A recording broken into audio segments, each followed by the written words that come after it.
Merritt, my next question is for you, but maybe you can tell us how old or new is the concept of zero trust? And when we talk about zero trust, what exactly do we mean?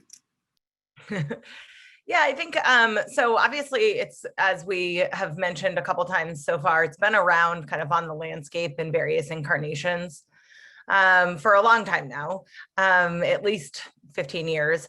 And I think, as with other kind of terms of art, it has value to the extent that you can find ways to make it valuable in your organization. But it doesn't have an inherent, as Samra pointed out, like if someone's trying to sell you zero trust, do not believe them.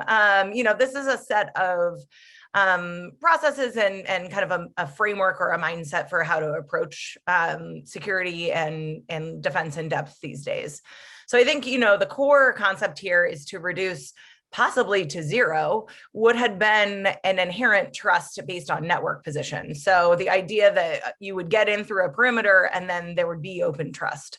And I think that, given the rise of cloud computing, among other things, we're looking at more identity-centric, fine-grained controls in addition to those perimeter-centric ones that might filter out signal from noise.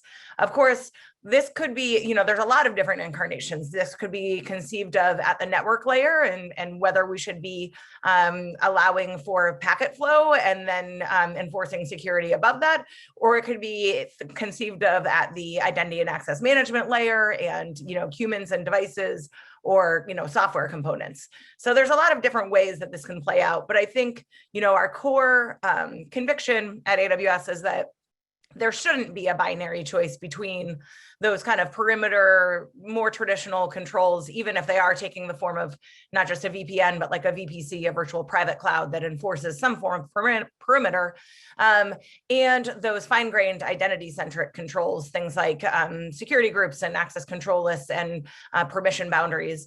And that ideally, these are not only both in play, but that they are augmenting and aware of one another. So something like a VPC endpoint policy would be an example of that, where you're filtering out that signal to noise at the perimeter base, but you're also allowing for very fine-grained identity-centric permissions.